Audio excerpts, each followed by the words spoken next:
Welcome to Behind the Tea, episode 2. How's it going? Busy around Toise? Always, I think it keeps us on our feet. I never drank coffee till my time in Pune. It started out very innocently. It was scuba, but that's an expensive hobby to get. Correct. So was coffee. This isn't cheap. I try to figure out what do I enjoy doing every day. What's part of my everyday routine that can turn into a business. I want to feel fulfilled while I'm working to earn Correct. something, and coffee is that. And I know coffee will survive in India if not make me a millionaire, and I didn't want to do that. So then, Toise, how did you guys decide on the name? When we decided to start this, I didn't know whether we want how to really go ahead with all of this. What really is a brand strategist also? You have a sort of a big artwork here in the center of your cafe. This was a big headache just to get it in. Did Aman convince you, like most men convince their wives for a Porsche? Did he convince you that, baby, we need this? It needs to be so big. The electricals were a bigger pain. Any courses that you would recommend for somebody starting? Not have questioned career choices after Anand Ambani came to Toise. Say, for example, a strategy. How do you all decide? It could be a strategy where both of you all give in your thoughts, or you all have two different strategies about approaches. How do you decide which one to go with? Yeah, instant gratitude. If you choose that, there's a very likelihood that anything that goes up quickly crashes Yeah. quickly. Because usually when we walk into cafes in Bombay or throughout India, we would normally see an artwork here and there or a piece of art. You have a sort of a big artwork here in the center of your cafe. Yeah. Whose choice was it? There was 9 for sure. Always, I don't know, didn't put in too much thought to it. Always wanted coffee to be at the center of everything that we do, and what better statement than to have the whole roaster in the center of it. So center wasn't that important as much as how much the glass windows were. Okay. So we wanted the roasting to be visible for whoever enters, and it could have been in any part of the space, but always with a glass window. And luckily with the space, the moment we got in, I could see that this is the place where the roaster will sit, with a viewing gallery from the top and all of that. It's a beautiful love how this roaster was able to just find its place here. Did Aman convince you, like most men convince their wives for a Porsche? Did he convince you that, baby, we need this? It needs to be so big. It needs to be that big. It needs to have 12 kgs of capacity. I don't question things I don't understand. He's working the magic. He's the alchemist here. So he knows what's best for the business. I'm sure he's not making any irrational decision. Wherever I feel like he is, I'll toko him. But I didn't think I understand anything to question him. So, he didn't have to. Yeah. So there's no excitement to buy a bigger roaster. I would have been happier with a 5 kilo smaller one. That's what I went ahead to buy. But then my mentor at that time, Valerian, he kind of told me that if you always think from 5 years down the line, for even 2-3 years, if you don't use this till full capacity, it'll still make sense later on to have this, because they don't go bad. Roasters, they have a longer shelf life, longer life in general. So by the time you reach big capacities, you don't want to be outgrown of your Capacity original, of the roaster. Fair. So from that perspective is because 12 kilo, this was a big headache just to get it in, and just by the amount of space it takes. Get the electricals done for it. Don't ask. The electricals were a bigger pain, because this is an electric roaster again. And I think, correct me if I'm wrong, but I remember, I think the people who came to set it up, they had to come from Bangalore to do the electric. Yeah. So we had to work with BST to get a whole separate electrical line, because the amount of load that this roaster needed, the building's original electrical supply couldn't suffice. Understood. So we had to work with the BMC from their mains to get a whole new line, and it was rains at that point, so they are not allowed to do any digging work during the rain period with any electrical. So this entire thing got delayed by like 3-4 months, and there's so much red tape unnecessary. So instead of this starting within 2 weeks or a month, it took 3.5-4 months to start. So a lot of the big babies given a lot of trouble, but yeah, It's all worth it. It's all worth it in the end. It's I'm all sure it's going to power more cafes if we open, and then Fair. of course it's fueling our e-commerce as well. And this is something I heard recently, and it makes a lot of sense. Any long-term thinking that you do or long-term purchase that you do will always pinch you in the small run, but always look at the big picture. fair. Yeah. Fair. So speaking of everything being worth it, how much was the estimated budget that you entered the market with, and how much did you end up actually spending behind it before opening day? So frankly, didn't have a clear budget again, because again, that's a good and a bad thing both, because we didn't have a clear budget. We did not have we always try to cut costs. Fair. Like always trying to negotiate hard, or always trying to not go for the best, because we thought that keeping costs low is the best strategy. That happens. That of course happens because we did not have a budget, and it's too difficult to have a budget early on. Okay. Because there was no fixed amount that we were like, we've parked this much amount and only this is what we can use, or we have like a big investor behind us, or we can spend how much ever we want. So when you're going in the dark with money, it is we took the route of being as low cost as possible. So except for the equipment, we've tried to be as Frugal as possible wherever we could. Overall, it was still a nice, like with the roastery equipment and with the whole interiors, all of it. I think the whole cost went up to 1 crore, Okay. and that's, I think that sufficed with everything, the equipment and Architecture, everything. How much percent was equipment? More than 50? More than 50. How much Easy. would you say? Because this is itself like massively expensive piece of equipment. It's like almost around 40. Okay.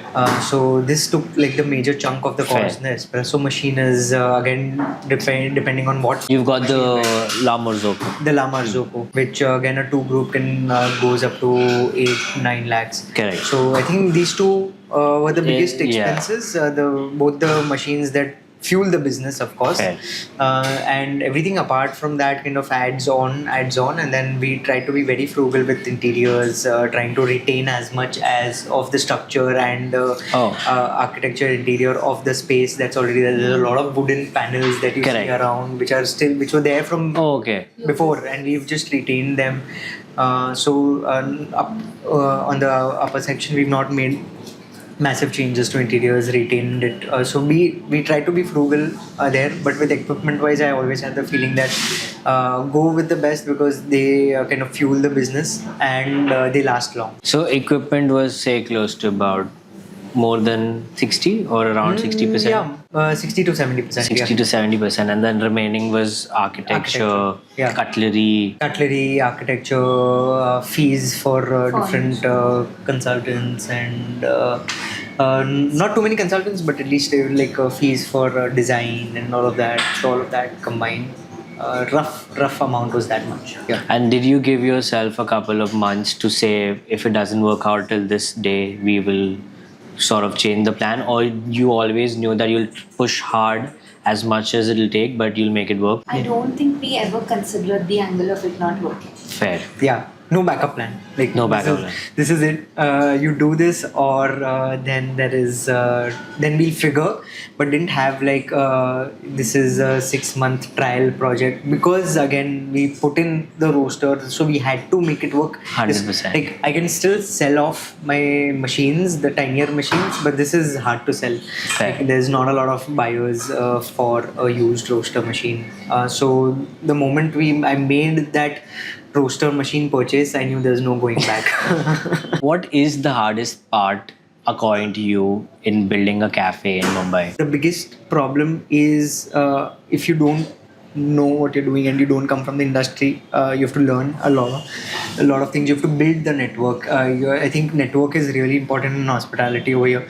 And if you don't have the network, you don't know a lot of know-hows, and you have to really learn from scratch. So that one thing, I think, regardless of where you open that's going to stay true.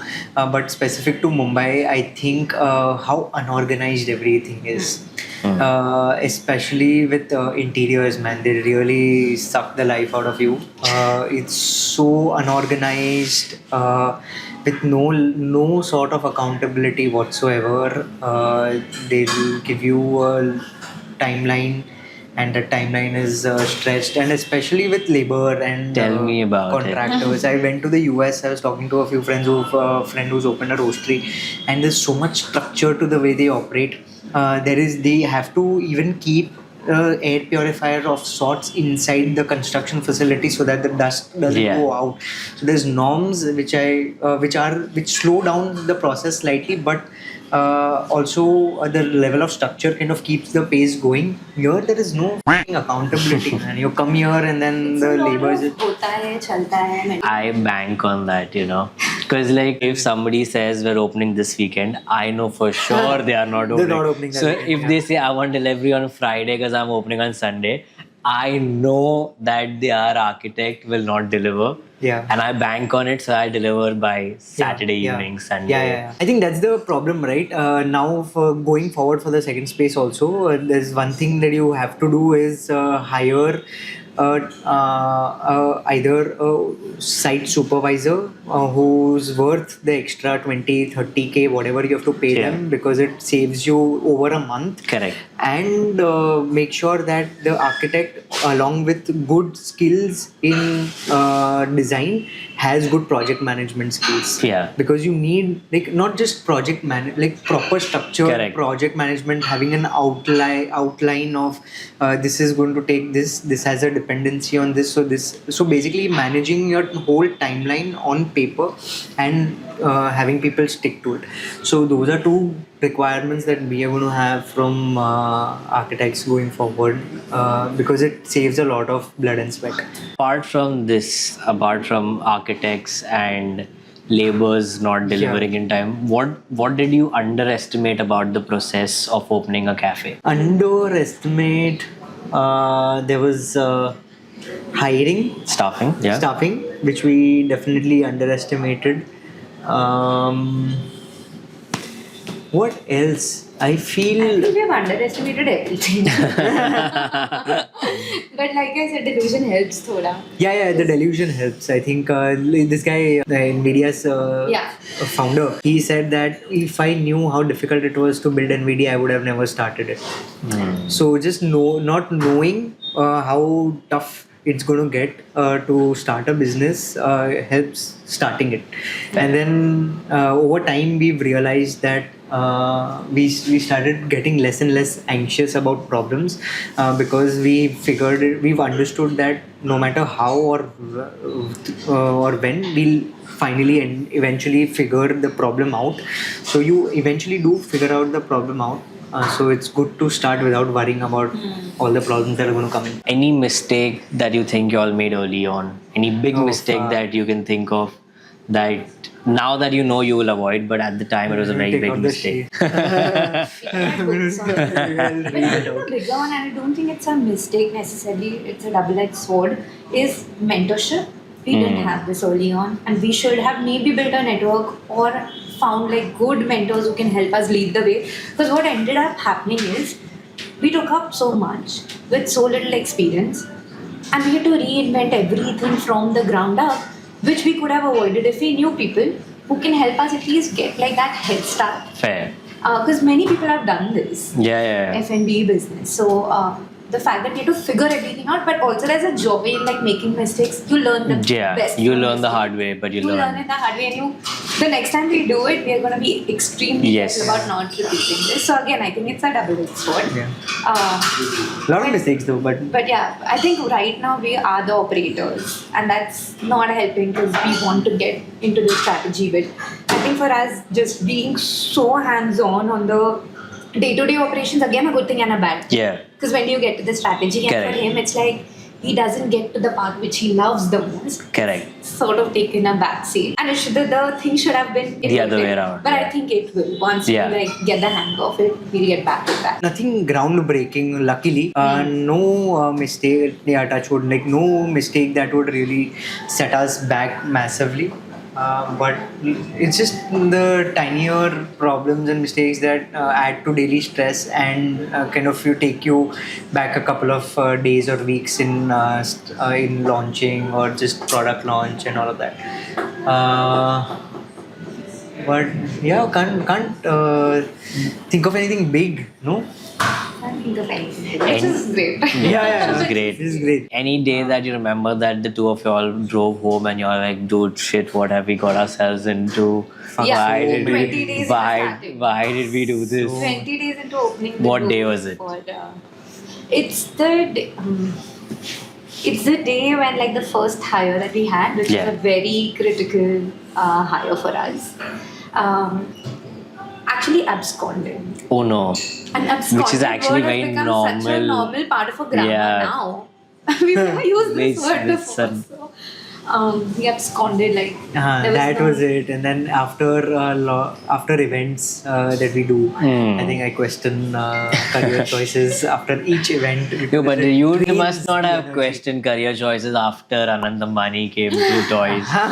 All Then you didn't question that after is the okay. event. So there are highlights, of course, but the amount of energy that drains, that takes you away. You can't even during the event. At least for me, I can't even enjoy that moment because I'm just and like it's I'm in You're the middle on- of operations yeah. or figuring out. I'm just waiting for it to end, man. when your social life takes a hit. Initially, it did. Luckily, we picked pace in 5-6 months, which is not bad at all. Yeah, it's really good. But in that 5-6 months, we ended up burning a lot of not bridges essentially, but we would always be at the edge of our seat because we are irritable all the time. Our stress levels are at a chronic high, and that Yeah, you don't realize, but they become your new normal. yeah. And you feel like I'm not stressed, Right. but the truth is you're extremely stressed, and everybody around you is facing the brunt of it. Yeah. So I think huge credits to people around you who take your bullshit and still manage to stay by your side. Keep up with you, Because yeah. at the end of the day, it takes a village. It's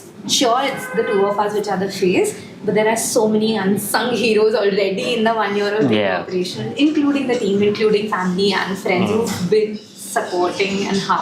So would you say is it a good idea for a couple to run a business together? Depends on your dynamics outside of work. Explain. So basically, it all I feel now comes down to how you resolve conflicts and how you resolve differences, because there's going to be so many differences, so many conflicts, so many things that you don't agree on when you run a business together. And if you don't have already before getting into the business, if you don't already have the tools to properly talk it out and sit down and without taking it personally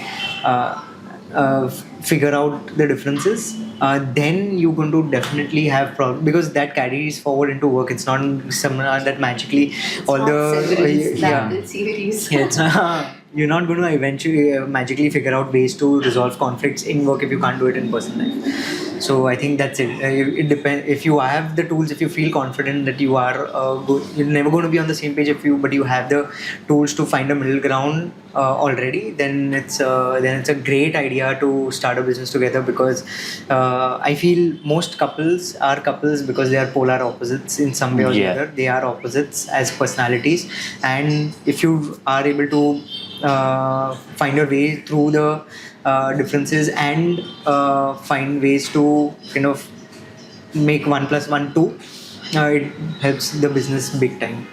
Mrinalini, you want to add something? Yeah, I would say that the biggest thing that you need, or the tool that you need by your side when you're working with your partner, is admiration for what the other person That too, does, yeah. and a lot of gratefulness. Do not underplay what the other person is doing, and at the end of the day, find that helps. We've not been doing it, but we've now started doing it. As at the end of the day, just say 2 things to each other which they did today, and it really helped, or was great, or Okay. someone thought of. Just bouncing that thought off and the other person feeling valued Correct. and heard and seen makes a world of a difference, because at the end of the day you may be doing different responsibilities but you're working for the greater good of the brand. And when it's true two partners, real life partners, you know, you're also not just looking at the brand but each other's well-being, which is that added level which a normal partner may not look at. 100%. So this is like double layer of looking out for the best, both for the partner and the No, well said. business. So now when you said you divide roles and all, how do you all make final decisions? How do you all decide what, say for example, a strategy? How do you all decide? It could be a strategy where both of you all give in your thoughts, or you all have two different strategies about approaches. How do you decide which one to go with? So it's basically depends on again the Problem area. the problem area. So if it is now at this point we know who's who's working on that particular area. If for example a design choice is in discussion and Mrinalini is leading the whole thing, and I can give opinions but I cannot overpower that or veto it. So if it is my line of work or her line of work, we ask each other for opinions, but we cannot veto the person who's taking care of that. Correct. We can't veto them. So that's how decision making is done. Like you know your area best. I'll give you my opinions, what I think. If you don't want to take them, it's your choice. But there are areas. Of course. There are times when even if it's my department and he's weighing in or vice versa, and we have a very strong disagreement and we're not reaching the end of the tunnel, my rule of thumb is at the end of the day, he's the founder, he's the creator. How nice. That's a great quality to have. It's not easy to find that. But it's a great quality to have. Yeah. But in our company in 1327, between Payal and me, it's more on who can influence who more. So if it's a difference, if it's a difference, then if she can influence me, okay, then maybe you're right, let's do it. But if I can influence her, Fair. That's also good. yeah. So we go with whoever is more influential on the I think idea. we've tried that, and I think we keep going in circles at that point. Because both of us have strong opinions. So egoistic is the other one. egoistic also with our opinions. So I think we've tried, burned our hands that way, and realized that doesn't work for us. So I think this is a better system. Or then we battle it out, and who the strongest person is. Can elbow the other. What is the biggest disagreement you remember of? Biggest disagreement. What has it been? I don't know. Taking up events. Yeah. I'm always of the he's always of the opinion, because I hear him now. Okay, it's a lot of overhead, like just the transportation, the indentation, managing people, all of that. So he feels like it's a waste of time and we're burning money and all of that. Burning energy, not money. Energy, also money. Like if he feels like it's not a money-making event, he wouldn't be so inclined to take it. Correct. My lens on it is usually opposite. I'm like, it's more for visibility. It's not so much for making money or that. So it's like, which event to take? Should we take up an event? Yeah. My answer to all events is no. No, we will not. Aman just says there's too many people for me. No, not too many people. It's too many things to figure out in a very time-bound setting. It just adds to stress. It deflects you from your course. If I'm working on something, I have to completely park that, and 2 weeks are given directly to the event only. So it distracts you massively. It takes up a lot of energy. You need mental and physical reset bandwidth after the event also. So it's just so much it takes and gives you marginal benefits, even with visibility. We don't agree on this. Right now, it gives you visibility. It gives you visibility. I mean, both of you all have a point. It's just what you all feel like just doing. we feel like, So now we pick and choose. Now we're like, it's this way. So, like, speaking of friends, we see a lot of these new brands doing events for a long time, and then they end up shutting the brand. So they don't focus on their outlet store. They'll do events, and then suddenly you don't see the brand anymore. Have you seen a trend in hospitality industry in Bombay that you think are an early mistake for that place to make? For players who do events, Anything. Any early mistake that you think new cafe owners make? I don't know, relying too much on Like, trends. to give you Well, context, was I instant mean, gratification. People think overnight cafe should be making Yeah, that's a money. huge People think one. overnight you should have Yeah. followers and people commenting on it. You're not having the patience, I feel. Yeah, instant gratification. If you choose that, there's a very likelihood that anything that goes up quickly crashes Yeah. quickly. Shout out, like for us, the North Star is something like Madras Cafe, who stayed along, created a legacy, been Yeah. here for Till years. date. Till date. Date, man. Dude. We managed to provide that consistency. That's the kind of growth that we are aiming for generally, even through marketing and our products. Yeah. Slow, sustainable. It's okay if it's slow and it takes us 5 years to get the recognition that we think we deserve. We're willing to wait it out, but not at the cost of providing something lesser or compromising on like our service. We'll basically take time. We'll get there. We know Yeah. that. We know that Yeah. for a matter. That conviction helps. Anything you think is an early mistake? Like, to give context, if I were to imagine, I would say spending too much on architecture. Today's day, Yeah. people spend Oh, wow, yeah. mad money on architecture, and that's not what Yeah. brings Focusing you more on so you can have great architecture, please. Of course, you can, but not at the cost of Your product. Of the product. Yeah, you have to ace product and service, and only then the architecture can supplement it. But it cannot be your show stealer. It cannot be what your brand kind of survives and thrives on. But because then it's just going to be that if people come in for a great picture, they put it up on Instagram, they come to That's you, it. they have a nice wall, they take a picture a picture, and then you don't ever see them again because your product or service did not stand up. Yeah, but that's a good point. I think putting in too much money and into architecture, and putting in too much money only in general in the beginning. Like especially operationals. See, operational your month on month. It's good to be able to break even as soon as possible, than to take 6, 9, 12 months to be even on your month on month Expenses. operations. Yeah. So your capex is one different thing. You've put in say 1-2 crores in your in interior and all of that. But if your operations costs are more expensive, more money consuming than how much you're earning back on a month, and if you're self-funded, then it's going to come biting. take very a soon. toll on you. Yeah. Do you have an advice for young entrepreneurs on what skill to have before they decide to do entrepreneurship in general? Either you are from the same industry and you're trying to build a business of that industry with the experience or the network, or have enough in-depth knowledge of the product, so you spend time learning about the product that you want to start the business in, is very critical. If not, you are having industry experience in general and the network. So I think that's one key thing. And second is also have clarity. It doesn't your product doesn't have to necessarily solve a problem, or what a lot of people say, like you have to find a market gap, or have or solve a problem that's existing. You don't have to do all of that, but at least have clarity of what the product is. Don't try to do everything.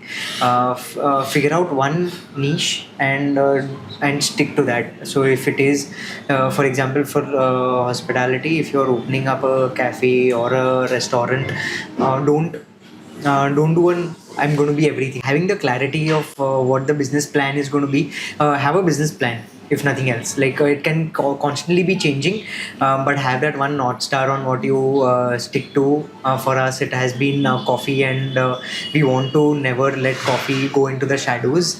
So have that clarity for yourself. If you want a product or a food to shine, let that be at the center and not let anything overpower it ever. So we've even through our marketing, even through the product menu and all of that, we've made sure that we don't talk more about about anything more than coffee. So that clarity really helps in just making a lot of decisions.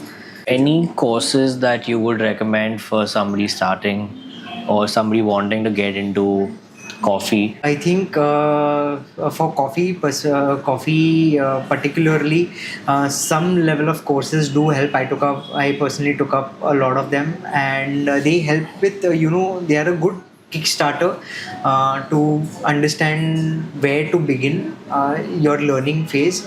But relying on courses alone won't really help. For example, there is a specialty coffee association called SCA, and they do a lot of courses like introduction to coffee, introduction brewing, tasting, sensory coffee sensory programs and all of that. They give you a good guiding principle on how to evaluate coffee, how to think about coffee, but you have to constantly keep trying out new coffees, experimenting, doing individual out of those courses, also trying to learn more about the product. Courses do help, but don't try and take up everything. I think I could have skipped a few, but they help in a lot of direction. I mean, I can't speak for coffee, but if you were speaking for like entrepreneurship in general, I feel like don't stand in your own way. You don't have to. If you have a degree, MBA degree, well and good, of course, that's going to come in handy. But if you don't have that kind of knowledge, like let's say for me, marketing, or for him, just starting a business, even if you don't have the degree, you should know that you have it in you. Most people, when they are tested, time tested, stress tested, these things do come naturally. And maybe you won't get it as well as a subject matter expert would, but just know that everything is iterative. Just get started. Correct. In the meantime, you'll find the right people, the right agencies, consultants, or people who will polish it to the and polish it along the way. But just get started. Don't stand in your own way. So the brew studio is also sort of a way of getting people to learn about coffee, right? Maybe that's the way, if somebody wants to start off, that is a starting point for somebody to be introduced to coffee. So they can DM Toise if they want to book a slot. Yeah, I think in most or now on most weekdays, I think people can just walk in and choose to do that. But again, that is a good way to pick coffee up as a hobby. Of course, we don't do like in-depth. That is not like for your in-depth class on how to do. Nice introduction into coffee in general. If someone's trying to start a home roastery like you first began, is there a scope for running a homegrown roastery brand in India? Do you think so? Oh yeah, for sure. I think I think that's a good way. Brilliant way to start and test products. So if one thing that we could have done differently, I think that's something that we would have started. We could have started that way, where we just keep build the brand, do the packaging, and have a good product and a good story. But start smaller with a tiny roaster. And you can get the only trouble you could. I feel it's easy to do that outside of India because there are a lot of companies that sell you small batches of coffee. In India, the reason why it is slightly difficult is because you directly work with farmers and estates, and you have to buy in larger quantities, coffee in larger quantities. So for you to be able to do small quantities, it's again, that's the only hiccup, that you can't buy green beans in smaller quantities. Otherwise, if you are able to crack that part of taking only 5 kilos of a coffee, 3-4 kilos of a coffee, and try to market those, I think it's a great way to start coffee. So estates don't come down on their MOQ? No. It's at least 60 kilos of a coffee. Oh my god. Yeah. But then no sampling sizes also? Sampling is, yes. Sampling, they'll send you 200 grams, 300 grams for sampling and understanding whether you want that coffee or not. But 2 kilos, 3 kilos is not something that they work on, because it doesn't make sense. Just fairness, it just doesn't make sense for them either. When so US has a lot of these traders, coffee traders, coffee trading companies, which buy coffees from hundreds of estates in tons, and then they give it out then they retail those coffees in 1 pound, 1 kilo, 2 kilo bags to people. So it's much easier to be able to be that experimental outside of India. Yet that ecosystem doesn't exist. If you guys were to start Toise all over again, knowing what you all know today, what would you guys have done differently? One, phase it out. Phase it out, yes. Not do all of it together. True. And then build a more, optimized on the structure. Okay. The way the layout is, we don't have a proper kitchen space, so would have built for that. If you've ever come to Toys, that we have that there's a display, a food display. Yeah. But the moment you enter, you can't see it. It's there in some nook and corner. So, like tiny issues, but on a big level, just what Mrinalini said, right? Phase Phase it out, out. do different things. Phase out, and I think also one of the biggest learning is create the core team first. Yeah. That sort of establishes that hierarchy. Because otherwise you become the operator. We are the go-to for everything, even the smallest issue. Yeah. As housekeeper nahi aaya. But You become the issue, you can't get your head out of it. But if you, from the beginning, create a core team first and have that laid out, it just establishes a better order of system. I think that's the idea we began with. So that's not something that I would say that I would redo, because that's the idea that we started with also, that we wanted to have a core team. But sometimes those that core team for whatever reason either doesn't stick with you, or they just it doesn't work out the way that relationship with the person doesn't pan out the way you thought for. So yeah, you do that, but I don't think we didn't think about it. We thought about it, but it just didn't work out. So I think that's what ended up being operator, kept us as the operator. But that I feel that's inevitable. Yeah, I think for at least 1-2 years, you end up having your hands and fingers everywhere. You can't avoid it, no matter how much you try to plan and how much you try to figure. So maybe just be okay with the fact that you have to really do the not the dirty work, but That things will break. That things will break, and you are the one who is going to be that single point of contact to fix them, and you're not going to have you're not going to be able to delegate so well and easily in the beginning. Yeah. In the beginning. What is the one decision that you think shaped Toys the most? Many small decisions have culminated into Toys being what it is today. But One big I one. think... One big one. But I was adding to that, doing the strategy and building it on a philosophy has really helped shape most parts. I don't know, man. I think just making the decision to start, just get into coffee. I think that was one of the most pivotal, of course, a very difficult one also. It was like a leap of faith for everybody. And also, I think buying the roaster was like can't go back from this decision. You're hooked in. You're hooked in. You can't go back. And that was the first purchase I ever made.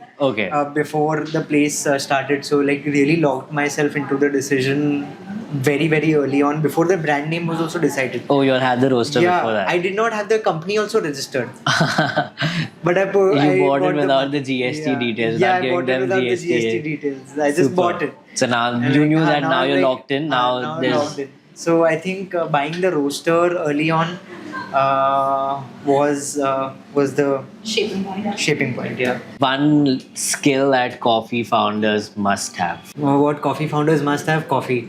So many people start. Good thing I'm not a without- coffee founder. Yeah, fuck, I'll say so many coffee brands I'm seeing with people not knowing anything about coffee, man. It's good for you, dude. But, You want to take some names? no.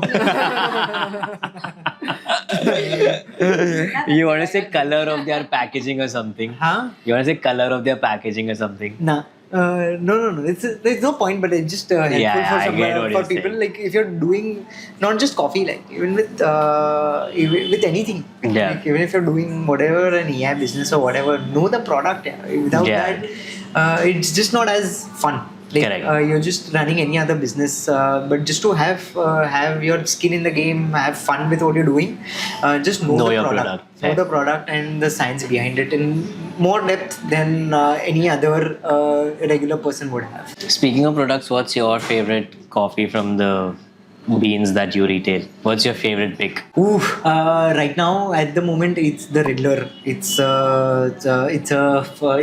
one of the rare Indian coffees that's got a lot of complexity in it. It's got spices, fruits, and it's got some floral notes at the same time. Generally, all coffees are either fruity or either chocolatey or either spice drip forward. But for a coffee to have so much all together in one cup, it's cool.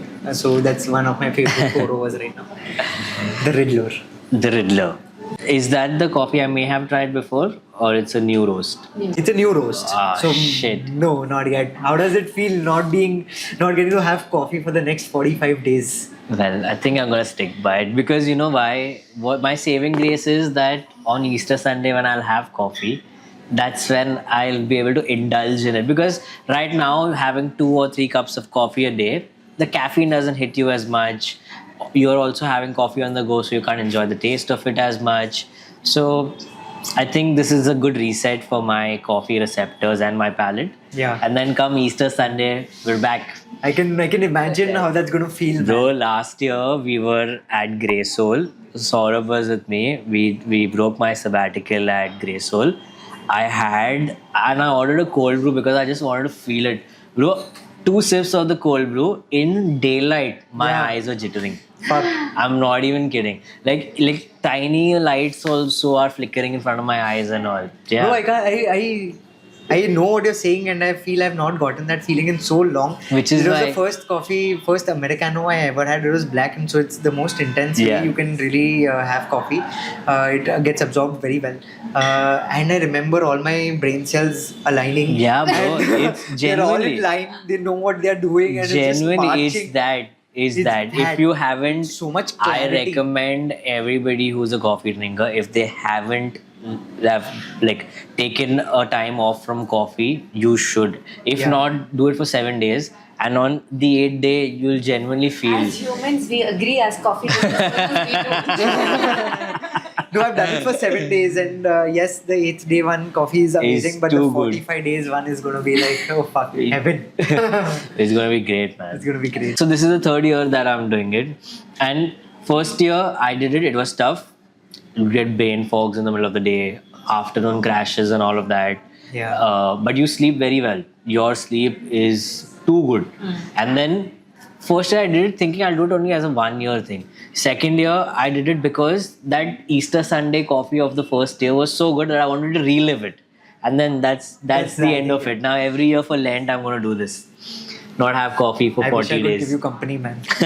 You can't. You I have can't. too many things going around. Unfortunately, can't. So now the whole point of this was to help entrepreneurs, but the reason we named the segment behind the tea is because we want to know what thought process has gone into you putting the artwork on the t-shirt. So do you want to talk about? We've spoken about the philosophy, so Yes. you now know like why the slow, intentional, deliberate route. And with the T-shirt, when you're sitting in a busy culture or hustle culture like that, you walk into the room. We want it to serve as a reminder that you're here to slow down. And so the tagline reads, "What's the What's rush?" the rush? So answer that for yourself. And once you've answered that, just sip on that cup of coffee without screens, without distraction, and life will be good again. That's a very thoughtful design put in onto the t-shirt. What's the rush? With the Toise emblem, which is a tortoise upside down, and the Toise in the front. It says the name of the brand, and it gives away the identity of the brand on the back side. So it's very well thought. And of course, we wanted to keep the color yellow to make it approachable and fun, Yeah. not intimidating. And thanks to you and 157 for bringing that idea to life. Thank you, And thank you've you, also thank been you. a very active part of like decision making, what makes sense, what doesn't. That Thank you. perspective has helped us a lot too. So. Thank you Thank you you. so much. Any closing thoughts? Any closing statements that you would like to put out to entrepreneurs or people watching? Anything that you want to say?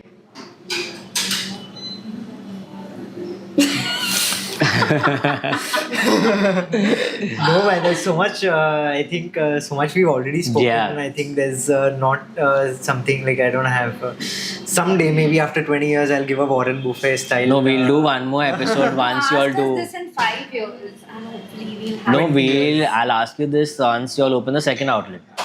Done. So what's next for Toys then? Hopefully something by the end of this year.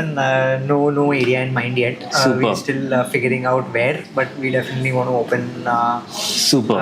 second location. Okay, so guys, by the way, which is my main camera? Sorry.